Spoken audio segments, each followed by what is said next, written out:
Hi, everybody. This is your friend Daniel Hutchins. Well, actually, my name is E.J. Hutchinson. E.J. Hutchinson, Eric Jr. Hutchinson. We're here today to give you the masterwork assignment number 2, the analytical structure of the 1865 satire, studying and case study of Lewis Carroll's Alice Adventures in Wonderland. This is a story based on psychological satire to the English Victorian era of the late 1800s. Yes, this is for Composition 2, that I've built since March 2026. 21st century. Oh, we hate the 21st century. We hate it. We hate it. We hate it. We hate it. But we have to go forward. Okay. So, here goes nothing. So, I've been diving into 1865 again. I have this idea that might sound a little weird, but hear me out on this one. The nonsense of this story is not just whimsical, it is actually a very rigorous, repetitive, mathematical and linguistical weapon used to deconstruct the old world and the Victorian educational systems. A weapon? That feels like it's out of reach. Isn't that just a book for kids? Meant to entertain people? You're making it sound like a tactical book. Well, that's exactly the point. By calling it just a story, we fall into the traps. Look at what they did in The Mouse's Tale. Visual poetry, my dear friend. But logic within the circular death trap of legal jargons prove that again, Victorian laws weren't usually meant to be understood by people. Nor yourself. It was meant to confuse the very subject into your own submission. Okay, but even if the laws were confusing, how do they translate to critiques of education today? Didn't she just lose herself in a dream? But if you notice her lesson and why she portrayed herself so, when she tries to recite herself and maintain herself in place, you come out wrong. Yet, this isn't just a memory lapse. It's the story telling you that the road and memorization of the 19th century was quite merely useless when faced with reality that doesn't follow your own rules. As a critique, William Ebsen argues, Alice in Wonderland and her books are actually about tragedies of a child outgrowing the rigid structure in her upbringing.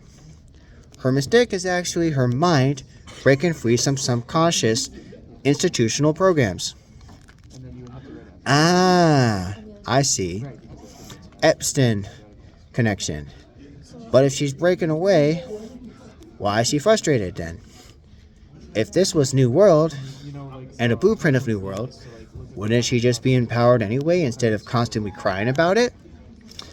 The frustration part of it, my friend, is the part of the process.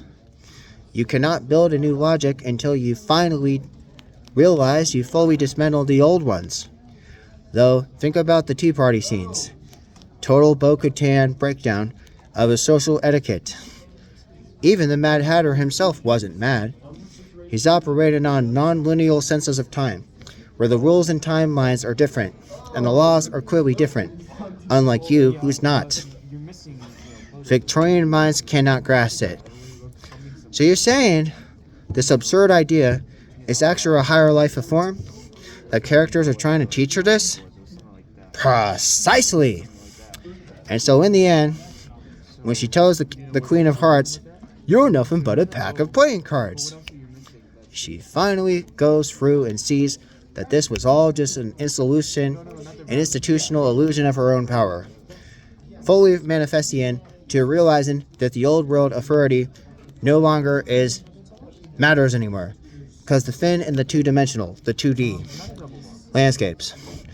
My interpretation is that in our books and our evidence that we've seen and we've done long ago provides a blueprint for independence, which you don't have, and you thought once you realize the monsters are just paper, they lose the power over you.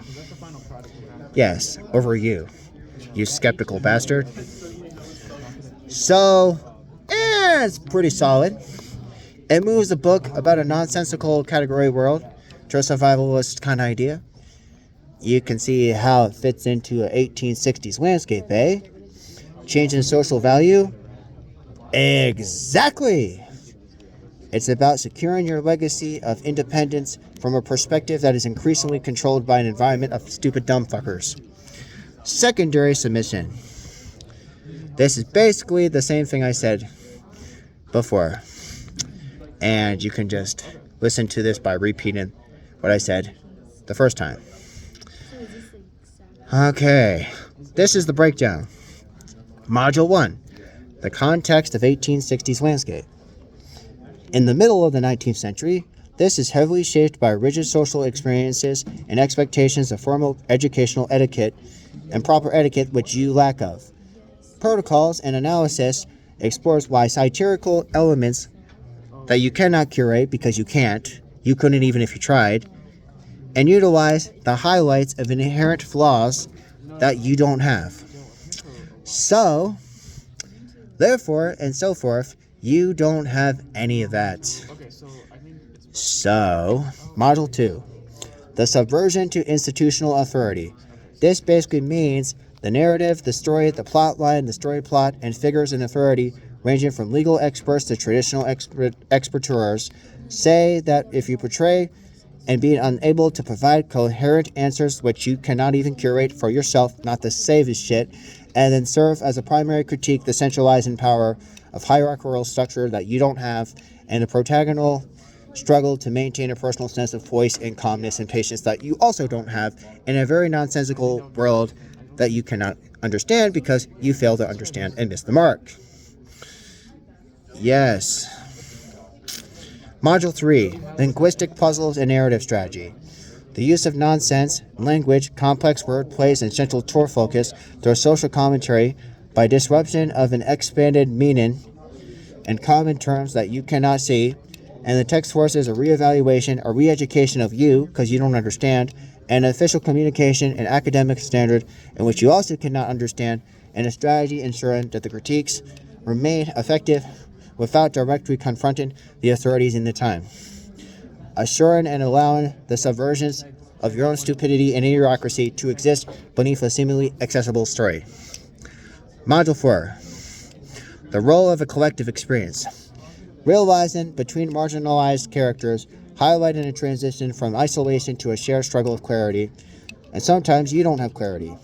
So these bonds suggest that navigating in a chaotic world that you cannot even handle because you can't handle it, not to save your fucking life, and realize that level of royalty and loyalty and a cooperation that is often absent from formal social structure, and collective resilience is presented as necessary defenses against the absurdity of an institutional world that is beyond your own wildest of dreams. Conclusion and lasting impact of Module 5.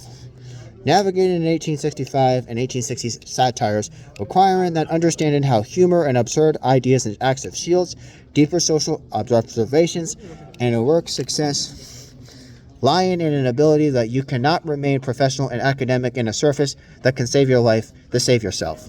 Because in a blueprint of independence thought, by maintaining one's own logical framework and homework in a world that you cannot offer, because you cannot offer jack diddly squat, and legacy to an independence perspective that is successfully secured. The visualization. And yes, here you go. There you go. Now you see. And those are the characteristic charts of Alice, Mad Hatter, Queen Heart, Dora, the Cat, the White Rabbit, and the Army, the pack of cards.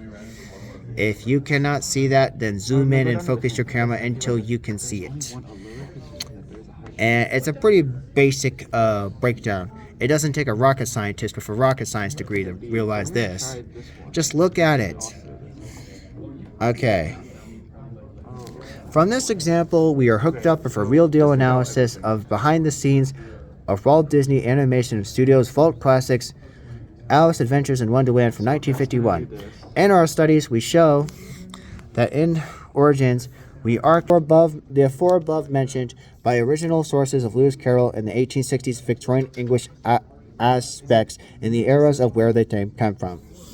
We developed the development of Fandango at home behind the scenes in depth for you to understand because you can't understand and have a failure to understand and everything else you'll need to know about the movie. We hope that this movie and your aesthetics of the 1950s Wonderland's experience will also help you grow and shrink your ego.